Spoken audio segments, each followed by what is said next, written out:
The key trembled in my hand, not from the cold, but from something deeper, something that pressed against my ribs like a truth I didn't want to speak aloud.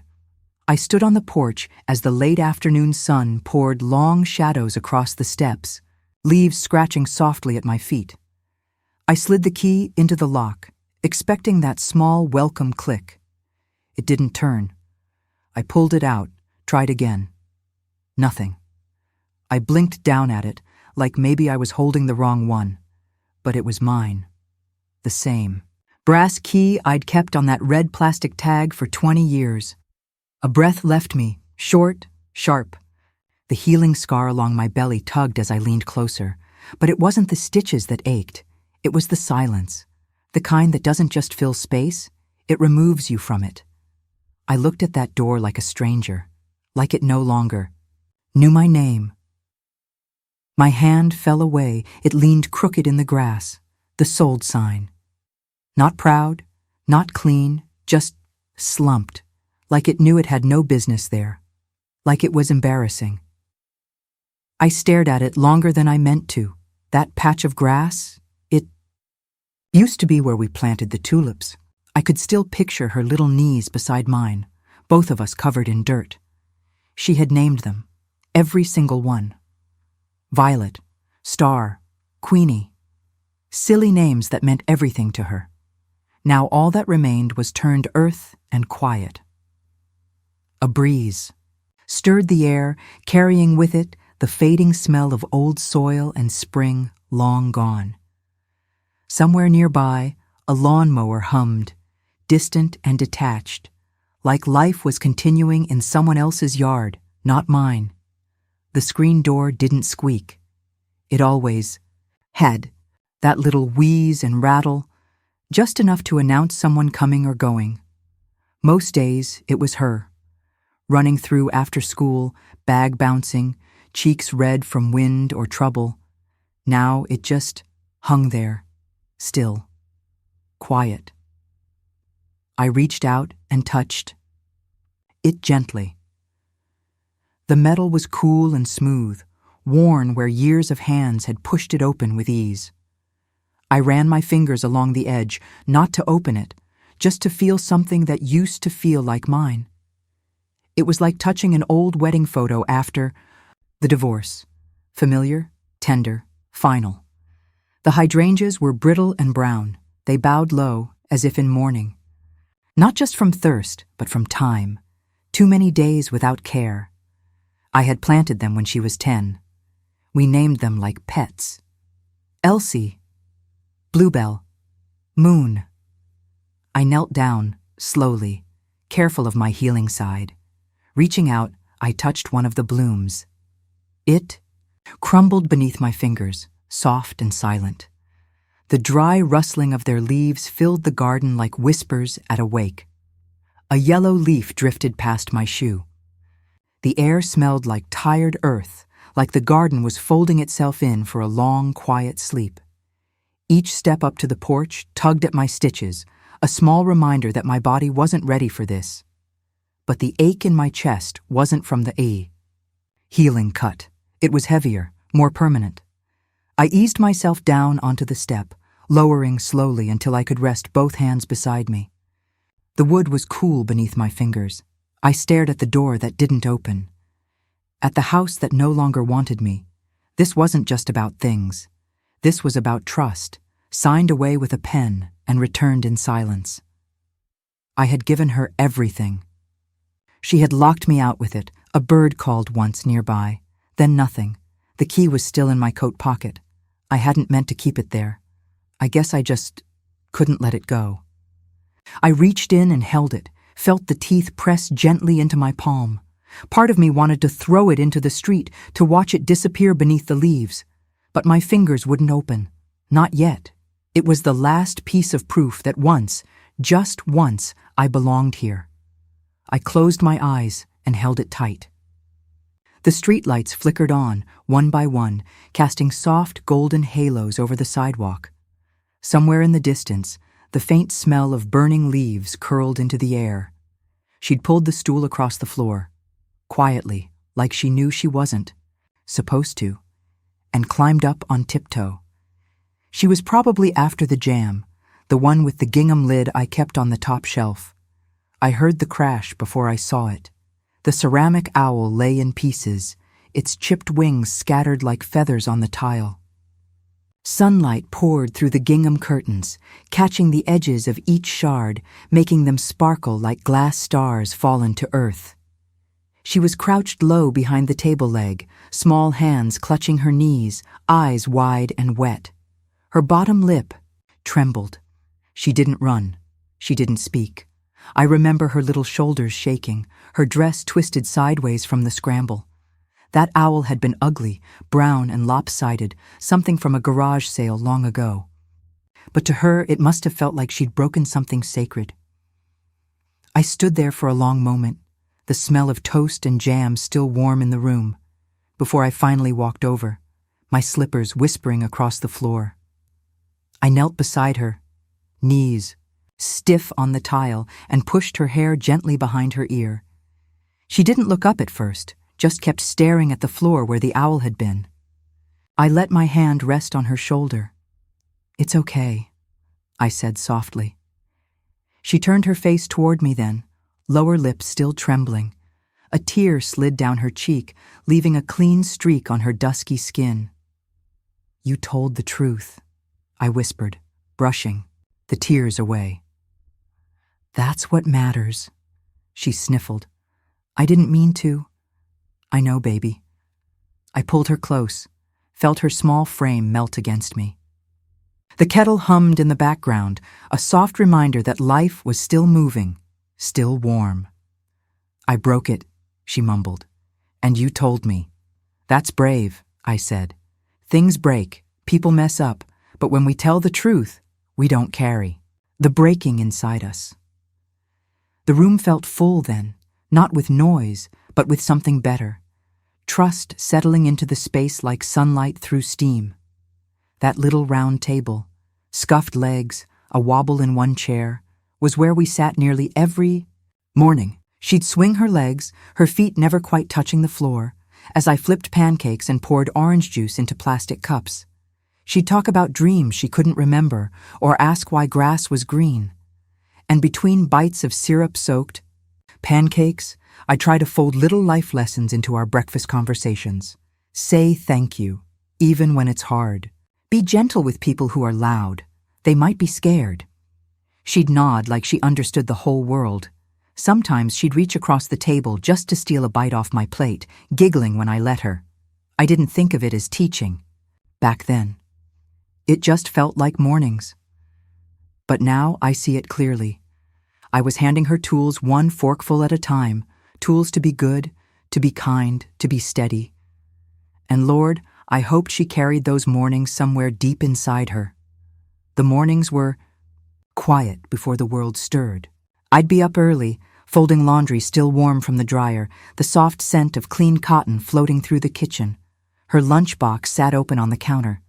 A sandwich, some carrot sticks, a little cookie tucked in, and always a note. "Be kind today. You're brave and I love you." Even quiet girls can roar. Sometimes I drew a little heart, sometimes a smiley face in the corner. She never said much about them, but every once in a while, she'd come home and pull one from her pocket, crumpled and warm, pressing it into my hand like treasure. "They make me smile at lunch," she said once, cheeks pink. I smiled back, pretending not to cry. I wasn't just packing food, I was stitching thread between us. Tiny reminders that I was with her, even when she was far from home. She used to run down the hallway like a storm in socks, laughing so hard she could hardly stay upright. Her feet would slide on the wood floor, arms flailing, hair flying behind her like a kite string let loose. That laugh. It filled the house like birdsong. I'd step out of the bathroom or pause at the laundry basket just to watch her tumble into the wall and bounce back up, grinning. "I'm okay," she'd shout before racing off again. Now the hallway sits quiet. Sometimes I think I hear it, that echo of a squeal, the thud of feet, the crash of joy. But it's just a memory, Back then, I believed what we had couldn't be undone. That the way she laughed down the hallway meant we'd always be close. But children grow, and echoes, no matter how bright, always fade. Evenings on the porch were our favorite. The wood still held the sun's warmth, and we'd sit, barefoot with sticky popsicles, letting the juice drip down our wrists. She always picked cherries. I liked oranges. She'd lean her head on my shoulder and ask impossible questions. Where does the moon go during the day? Do bees sleep? I didn't always know the answers, but I'd do my best. And when I didn't, I'd say, let's wander together. Cicadas hummed in the trees, and the air smelled like honeysuckle and melting sugar. She'd swing her legs back and forth, her voice small and sweet against the hush of evening. Those talks didn't solve big things. But they made something quiet between us, something steady and curious and safe. I think that's what love is sometimes, sitting with someone when the answers don't come, and loving them anyway. The house wasn't perfect. The wallpaper peeled in the corners. The faucet leaks when it wants to. The back door stuck in the summer, but it was ours. It was the place where she lost her first tooth and cried in my lap after her first broken heart, where bedtime stories were told under a quilt I stitched by hand, where we forgive each other 100 small times without saying the word out loud. The living room smelled like lavender and wood polish.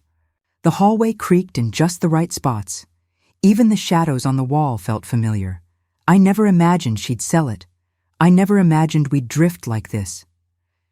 But back then, sitting at the edge of her bed, brushing her hair behind her ears, I believed the house would hold us forever. Maybe it still does, even if we're no longer inside it. She stood by the kettle, her back to me, as the drizzle tapped gently against the window. The kitchen was dim, just the soft under-cabinet light glowing like a nightlight left on too long. I watched her from the table, my hands resting over one another to keep them still. Want chamomile or mint? She asked without turning.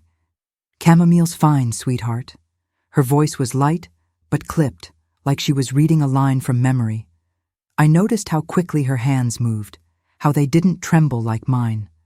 But her smile, when she finally turned, didn't quite meet her eyes. Something about her felt removed, not angry, not cold, just distant, like someone visiting a place they used to love but couldn't call home anymore. She poured the water, glanced at the clock. I wanted to ask what was wrong, but I didn't want to chase her further into whatever space she was holding between us. So I waited and watched and let the silence grow roots in the corners of the room. She brought the tea over in one hand, and in the other, papers. She set them down beside the mug like they were nothing more than napkins. Just a little precaution, she said, smiling quickly. In case anything happens during surgery, you know how hospitals are. I glanced at them, cream-colored, thick paper, not something you'd pick up from the grocery store printer aisle. Her pen sat on top of them, straight and deliberate. I didn't reach for them right away. The tea bag string swayed gently against the side of my mug, making a tiny tap sound with each movement. My hands stayed in my lap, folded quietly. I told myself this was normal, that grown daughters help aging mothers with practical things. But those papers looked heavier than their weight, like they carried something I wasn't supposed to understand until later. Still, I nodded, and she smiled again, relieved maybe. I picked up the pen, but my hand didn't move right away. It felt heavier than it should have. Not the pen, really, but the act of holding it, like it carried something more than ink. My fingers trembled, not from weakness, but from something inside me tightening. I looked at her. She sipped her tea and avoided my eyes. I turned to the paper. The words blurred a little. Legal talk, too many lines, too many spaces for signatures. I found the spot she'd marked with a pink tab. This is just for peace of mind, I told myself. I signed. But even as the pen scratched across the line, I felt my stomach flutter, soft and sharp, like a warning I couldn't quite understand yet. Outside, thunder rolled low in the distance. The scent of rain mixed with something else, something faint, like lemon and loss. She handed me the tea, her fingers brushing mine for just a moment, then gone. I lifted the mug, sipped it. It was already cooling. Bitter, too long steeped. I didn't say anything. She looked around the kitchen like she didn't know where to rest her eyes. I offered a smile, small and tired, but she didn't return it. The silence grew. Not angry, not uncomfortable, just stretched. Thin and taut between us like an old clothesline about to snap. I wanted to ask, is there more to this? I wanted to say, you're not telling me everything, but I didn't want to seem ungrateful. So I sipped my lukewarm tea. She looked at her hands, and somewhere down the hallway, a floorboard creaked softly, as if to remind us both that time doesn't wait, even for mothers and daughters. My mother always said, family first. She used to say it while buttering toast or folding towels, like it was part of the air in the room. That day, her voice echoed in my mind as I signed the final page. I didn't ask questions. I didn't read every line. I didn't need to. I looked at my daughter, her eyes fixed on the window, and I thought about every birthday party, every fever I sat through, every sandwich I cut diagonally, because that's how she liked them. I believed that love would protect what paper could not. I pressed the pen into the last blank space and felt the smallest ache bloom in my chest. Not pain, exactly. More like the feeling you get handing over something precious and hoping it won't be dropped. The refrigerator hummed in the background. My slippers rested on the cold kitchen tile. The moment passed with no fireworks, no warning. Just the quiet hum of a life moving forward in a direction I didn't fully see. She stacked the papers gently and slipped them into her purse, careful not to bend a corner. She kissed my forehead, soft, quick. I smiled up at her, the kind you give when your heart isn't sure what to say. And then she stood, straightened her coat, and said, "I'll call after your appointment." I nodded, but something shifted at that moment. Something left the room. With her. Not loud, not visible, just gone. Maybe it was the way she didn't linger. Maybe it was the purse now heavier than it should have been. She closed the door behind her. I sat in the same spot, hands wrapped around a now cold mug. The rain had slowed to a whisper. A faint draft brushed against my ankle, and all that remained was the quiet, the tick of the clock, and the smallest flicker of distance I couldn't seem to put out. The first thing I looked for was the chair, that faded blue armchair by the window, the one shaped by me. By years of leaning back with a book, of nodding off after dinner, of holding her in my arms when she was small enough to fit in one. Gone. The curtains let in a pale winter light, too clean and too wide. It fell over empty space where the chair should have been, just bare floor and the sharp edge of nothing. I stood there, not saying a word. My hand hovered at my side, as if muscle memory expected to find the worn fabric, the wooden arms smoothed down by time. But there was only air. Hollow air, cold and indifferent. That chair held my shape. Now the room didn't know me. I felt like a ghost wandering through a story that used to be mine, wondering when I'd stopped belonging in it. I moved to the hallway shelf where the little framed things used to sit. My fingers brushed the dustless wood. Nothing was there, not even the outline where it once rested. That needlepoint, I'd spent weeks on it. Her name, stitched in sky blue thread. The date below, neat and proud. Tiny embroidered flowers in each corner. The same pattern on her baby blanket. I'd wanted it to feel like her story from beginning to now. It had hung near the kitchen for years. A quiet kind of pride. Now nothing. Maybe it was packed. Maybe it wasn't.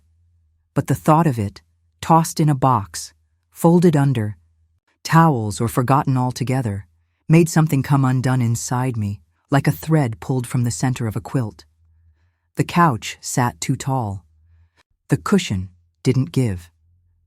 When I lowered myself onto it, the fabric felt foreign, like asking a stranger for a favor.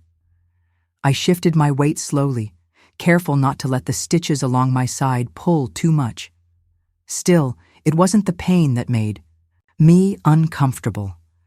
It was the couch, the room, the air. Everything was too clean, too still.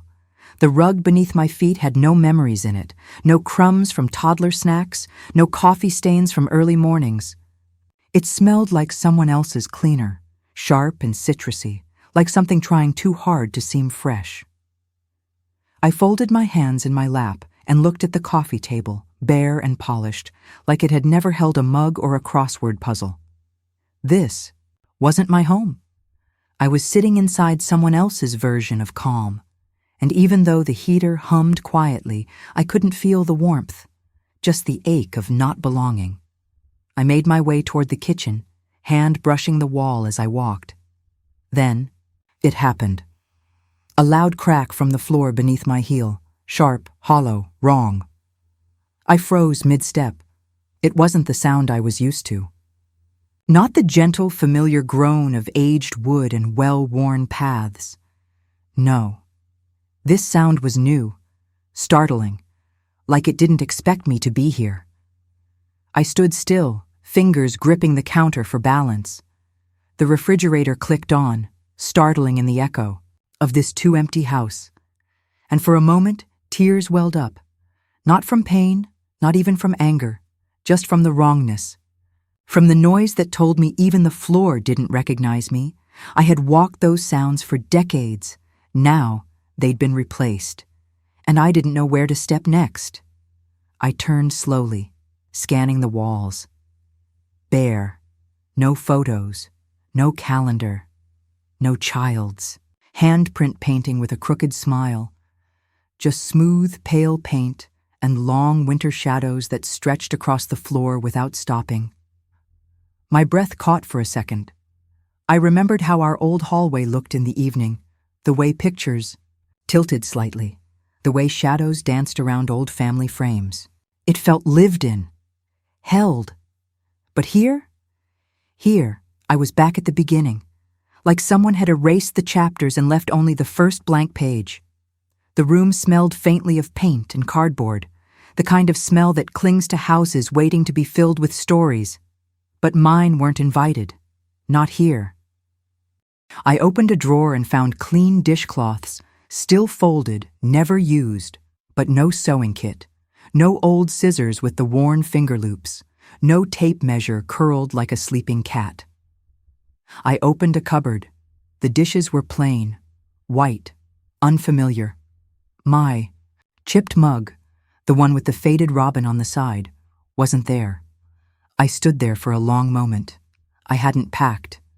That's what kept echoing in my mind. I didn't get to pack. Someone else, her maybe, had gone through my things and decided what made the trip, what stayed, what mattered, but it hadn't been me. I wasn't missing grand things. I was missing the little anchors, the objects that knew my hands, the quiet companions of habit. It felt like someone had skimmed the surface of my life and boxed it up like a donation, missing the heart of what held me. The room was neat, arranged, but it wasn't mine, and I didn't know how to live inside. Something that never said goodbye to who I was. Mrs. Langley sat beside me on the garden bench, her hands folded in her lap like she was still in church. We didn't speak at first. The wind moved gently through the lavender, brittle and whispering, like it didn't want to disturb us. She finally turned toward me, her voice no louder than breath. She sold it the day after, she said. That was all. No build-up, no cushion, just the truth, dropped like a stone into the hush between us. I didn't flinch. I didn't cry. I just stared ahead at the watering can near the fence, untouched, and beginning to rust. Some truths don't surprise you. They just arrive late to the party you always hoped they'd skip. I nodded slowly, like someone who already knew, who had known all along, and was just waiting for someone to say it out. Loud, her hand found mine quietly, soft, warm, veined like a leaf held up to the sun. She didn't squeeze, just rested it over mine like a blanket. Not too heavy, not too light, and something in me eased, not broke exactly, not in a painful way, but the kind of breaking that lets air in, like when a window finally opens after a long winter. I leaned slightly toward her, shoulders brushing. We didn't say a word. Birds chirped somewhere behind us, fading into the lilac sky. The garden smelled of thyme and dust, like something aging sweetly. I closed my eyes for a moment, not to block anything out, but to let the stillness hold me. Sometimes comfort doesn't come in answers. It comes in the way someone's hand doesn't. Let go when you think you're supposed to be strong. She didn't have to say anything else. Her words sat between us, rooted. And the longer we sat, the more they seemed to grow, like weeds in a flower bed.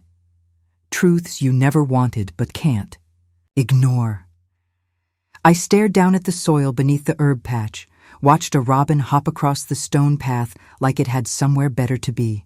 The scent of rosemary clung to the edge of my sleeve. I tried to focus on the ground, but my chest tightened. Not sharp, just full, like someone had pressed a heavy cushion against me and whispered, "Don't move." The air was earthy and quiet, and the grief that rose in me wasn't loud or angry. It was patient, like it had been waiting. The letter was still on the counter when I came inside. I recognized her handwriting, tidy, deliberate. I hadn't opened it earlier, too tired from everything else, but I did now, slowly, with hands that already knew what they'd find. Inside was a check, a copy of the sale. My name is nowhere in sight. The buyer's name was typed in black ink, clean and final. It wasn't just a house. It was the cradle of every bedtime story, every burned pie, every birthday candle. It was where she learned to ride her bike and where I learned to let her go. Now it was someone else's, just a transaction, a dollar sign beside memories. I sat down in the dim room. The paper rustled as I placed it on the table, almost sheepish, like it knew it carried too much. I couldn't cry. I just sat there, the lamp casting a soft glow over everything except the space where home used to be. There were no casseroles this time, no flowers sent. No one brought soup or offered to help with errands. This grief didn't come with sympathy, cards. It came quietly, like a visitor who doesn't knock, just opens the door and sits with you until you notice they're there. I sat back outside, twilight falling into the garden. The mint beneath my feet released a faint citrus scent as I shifted. I'd raised her with bedtime stories and clean clothes, packed lunches with notes tucked inside. I never imagined I'd be the one surprised, left out of the plan. And yet, there it was. No ceremony, no funeral, just silence. And the soft rustle of dried leaves letting go of the branch. I watched the sky turn from violet to navy and knew, deep down, that not all losses need witnesses. Some are just meant to be endured. The little heater clicked on like clockwork, humming, its small, determined tune. I could almost feel it trying, pushing warm air into a room that didn't know how to hold it. I sat with 2 sweaters layered over my shoulders, one of them hers, the sleeves stretched from age. But the chill still found me. It crept into my knees and settled behind my knuckles. It slipped up my spine and curled around my thoughts. I told myself I was fine, that it was just a cold snap. But the truth is, it was the kind of cold that didn't start in the skin. It started in silence. I curled my hands around a lukewarm mug and stared out the frost-rimmed window, watching the world remain unchanged. The heater hummed again, steady as breath, but I still shivered. The days slid into one another, soft as pages in a book you're no longer reading.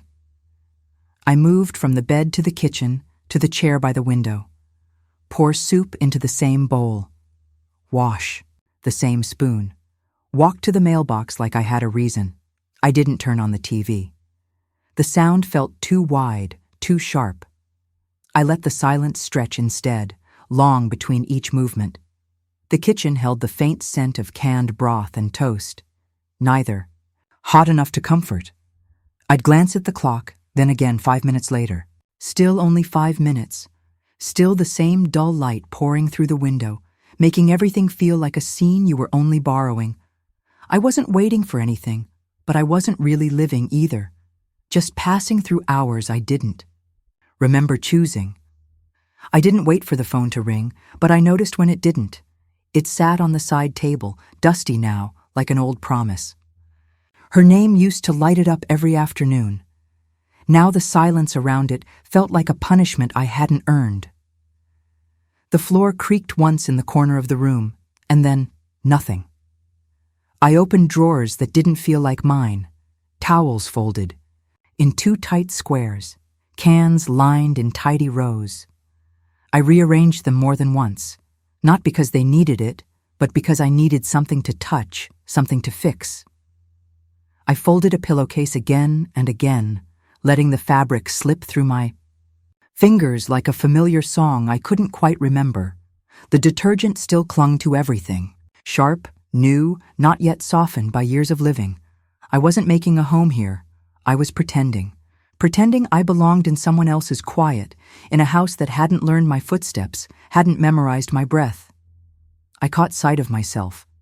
In the hallway mirror, same sweater, same silver curls. But the eyes looking back at me didn't quite belong. She looked tired, not from age, but from the holding. Holding her breath, holding her thoughts, holding on to something that might never come back. I leaned closer, as if that would help. The mirror was slightly fogged at the edges, softening the truth of the woman standing there. The hallway smelled faintly of eucalyptus rub and old wood, like a memory trying to comfort me. But the reflection was clear enough. It was me, still here, still wintering, but not quite whole. The knock was soft, like it didn't want to bother anyone. It was late Sunday morning. I wasn't expecting anyone. I thought maybe it was a neighbor's package, or the wrong door.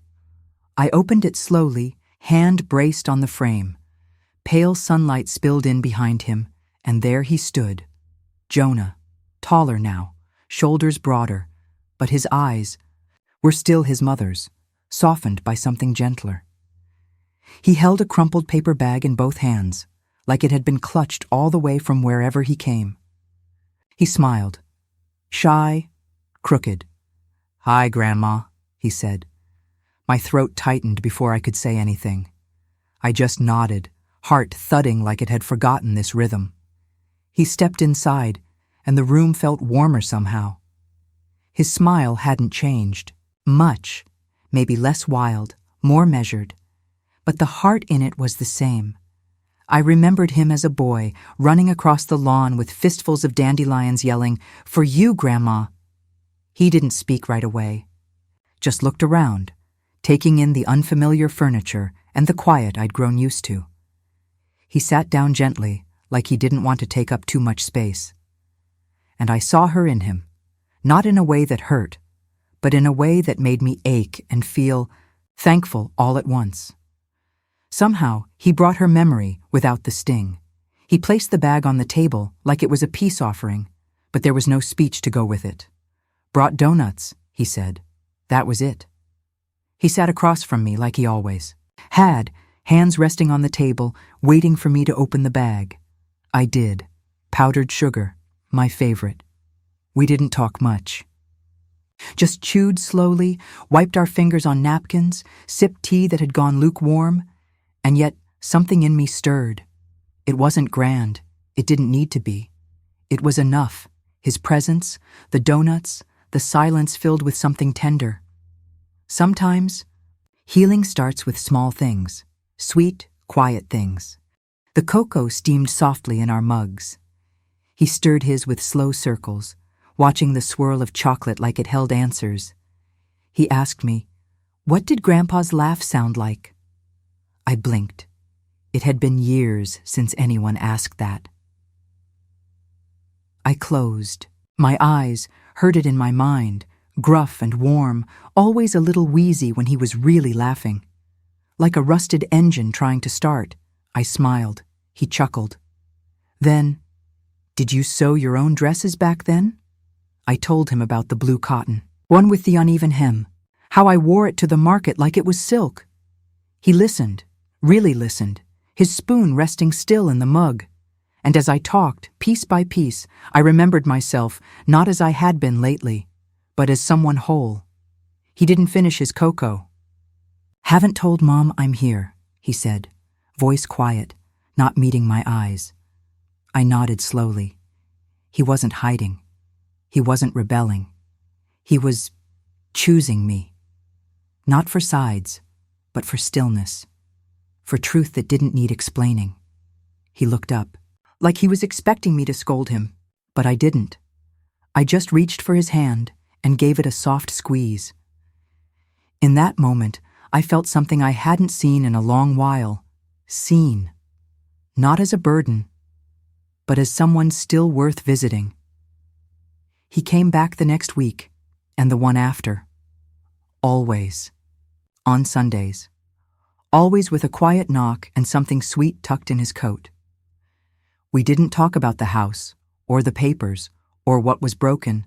We talked about the weather, the birds, his schoolwork. He'd laugh more each time. I'd smile a key. Little easier. Sometimes we played cards. Sometimes we just sat on the porch swing, letting the day pass without asking it to be anything else. The house, which had felt too quiet for too long, started to hum again, soft and low, like a tune it was slowly remembering. My Sundays filled. Back in. Not just with noise, but with the kind of peace that doesn't ask for anything in return. Just presence. Just love. The knock came soft, but sure.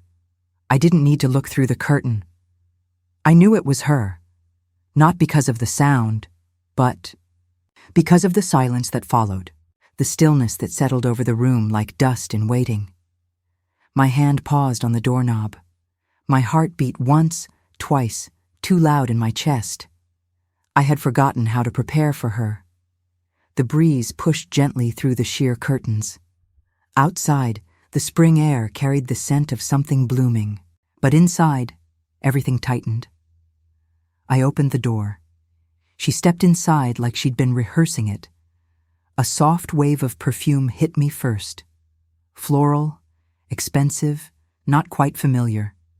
Her hair was sleek, her coat a pale cream that didn't belong in coffee. The purse on her shoulder swayed like punctuation. Red leather, polished, unapologetic. Her smile didn't reach her eyes. It barely even tried. "Hi, Mom," she said, like a stranger trying out the word. I stepped back, motioned her, in. She looked around the room like it was a waiting room, not the place she once built forts in. Everything about her said forward motion, progress, but all I could feel was the distance she'd stitched between us, tight and silk smooth. She sat, without asking, crossed her legs, smoothed her skirt. Then came the sentence, flat, practiced, "I did it for you." I watched her mouth shape the words, not flinching, not apologizing. Just saying it like it was a kindness I hadn't recognized. You weren't safe there anymore. Safe. That word felt foreign on her tongue, like something lifted from paperwork. I looked at her long, searching for the little girl who once brought me dandelions and called them gold. The one who cried when her turtle went missing and believed Band-Aids could fix everything. But that girl wasn't in this room. Only a woman whose voice had traded tenderness for reason. I had taught her to tell the truth, even when it stung, even when your voice trembled and your hands felt too small to hold the weight of it. She'd once told me she broke the neighbor's window and sobbed for 3 days. I held her, whispered, "That's what good people do. They tell it anyway." Now, here we were, her face is calm, composed, mine trying not to show the trembling building in my throat. She didn't blink, didn't shift, but I felt it. That shift in the air, the moment you realize something you raised with honesty, has learned how to fold it up neatly and pack it away. I didn't feel old for years. I felt it from heartbreak. I didn't raise my voice, I didn't scold, didn't press my palms into the table, though I could have. I just looked at her and said simply, "You didn't ask." It floated out like steam from cooling tea. She blinked, just once.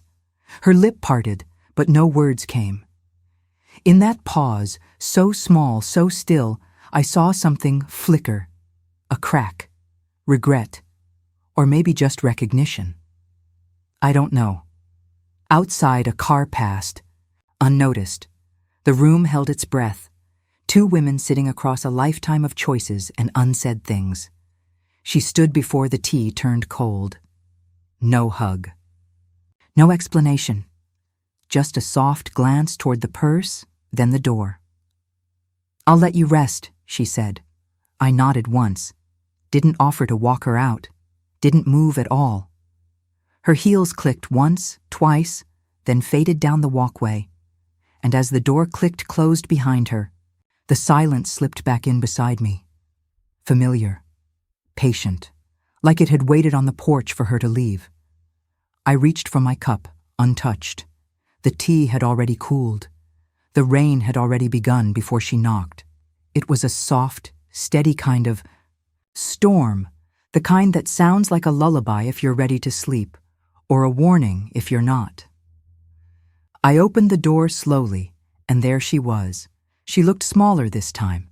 Her coat was damp, darkened at the shoulders. Hair loose and curling at the ends from the rain. No lipstick, no statement purse. For a moment, she didn't say anything. Just stepped inside, brushing past me like someone returning to a place they weren't sure still belonged to them. I offered her a seat, and she took it without question. Her eyes dropped to her hands, fingers tangled together. She sat across from me, not like a guest, not like someone trying to win something back, but like a daughter. And for the first time in a long time, she didn't fill the silence. She let it rest between us like the warmth of a fire that hadn't quite gone out. She began slowly. Her voice was soft, measured but not rehearsed. Each word sounded like it cost her something. There was debt, she said, credit cards, medical bills, some from her, some from him. Missed mortgage payments. Collection calls she never mentioned. Things I didn't know. Things I never would have judged her for. But she hadn't told me. Not because she didn't trust me, but because shame makes silence feel safer. I listened without interrupting. She kept talking, her voice lower with each confession. She spoke like someone unraveling a story that had been knotted too long, stitched with guilt, stitched with panic. "I didn't know how to say it," she murmured. I sat with my hands folded in my lap, holding them tight so they wouldn't shake. With every detail, grief pressed deeper into my chest, not just for the house, but for the distance between us I hadn't seen forming until it was already built. Outside, thunder rolled like a breath, held too long. Inside, the candle on the windowsill flickered, casting her shadow gently against the wall. "I didn't know what else to do," she said finally. Her voice cracked on the last word, not loud, not dramatic, but delicate. Like the kind of break you don't see until it lets in the cold. She didn't meet my eyes. Her shoulders slumped, hands curled in her lap like she was trying to disappear into them. And for the first time, I didn't see the woman who'd sold my house. I saw a scared child. I saw the girl who once fell off her bike and came running into the kitchen, knee-scraped, sobbing so hard she couldn't get words out. I saw her again now, folded, afraid, and waiting for me to catch her breath for her. She lowered her head. "I messed it all up," she whispered. Outside, the storm softened to a hush. Inside, I sat perfectly still. Sometimes you don't need to say you're sorry. Sometimes the sound of a voice breaking is enough of an apology. I wanted to reach for her. I really did. My hand even twitched, just slightly, the way it used to when she was a baby, and I could calm her with just a hand on her back. But I didn't move.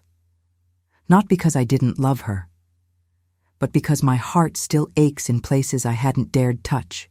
Yet, love, when it's wounded, moves slower. It asks for patience, not performance. So I stayed in my chair, rocking just slightly. The same rhythm I once used to calm her during long colic nights. Now I rocked only myself. The room was quiet, dimly lit by the soft yellow lamp. The tea on the table had cooled, untouched. The scent of old wood and a life interrupted filled the ghee. Space around us. She wiped at her cheek with the sleeve of her coat. Neither of us spoke, but in that quiet, love didn't leave. It just sat beside the ache, waiting. There was no shouting, no slammed doors, no raised voices, but that didn't make the hurt smaller. She had meant well. I believe that now, but betrayal doesn't always arrive with malice. Sometimes it slips in through kindness, through signatures, assumptions, and decisions made for your own good. She hadn't meant to break me, but I was still broken. I sat there, nodding slowly, her words still echoing in my ears like a bell I couldn't unring. She'd acted out of fear, out of urgency, but not out of love, not the kind that listens, that waits, that asks first. And as she looked at me, eyes full and blinking fast, I realized I didn't feel angry anymore. I felt hollow, like a vase that still stands on the shelf, but holds nothing. Cracked on the inside, even if no one else can see it. The storm outside had passed, but the heaviness remained. Inside, the only sound was the slow, steady tick of the clock on the wall, measuring time between two hearts that didn't quite know how to close the space between them. Eventually, she stopped talking. Her hands stilled. Her voice fell quiet. She looked at me, eyes wide, not in defiance, but in hope, like a child waiting to be told she was still loved, still welcome.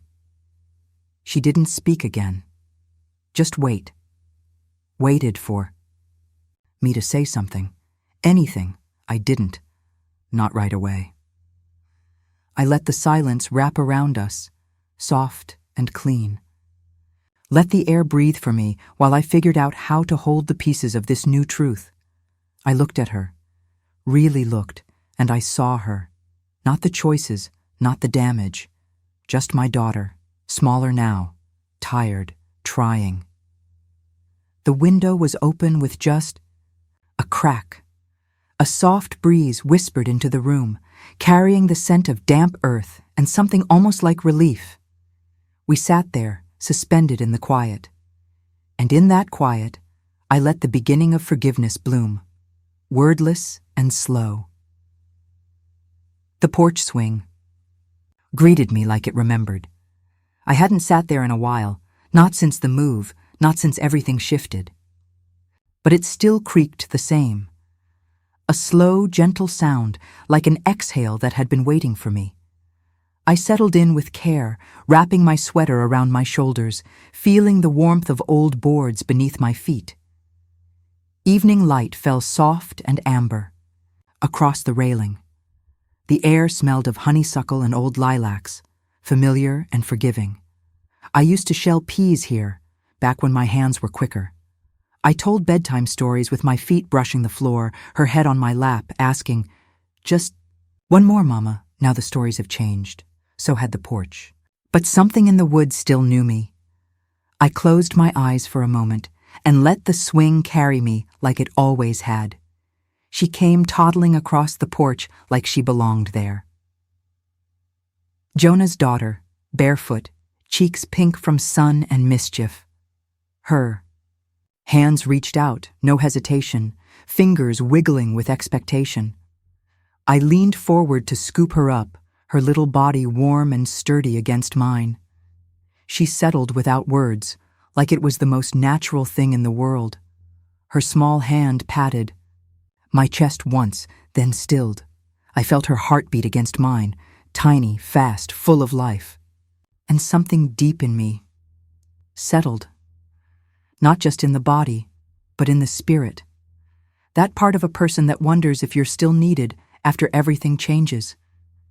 She didn't ask me to speak. She didn't need stories, just the rhythm of my breath, the sway of the swing, the nearness of something safe.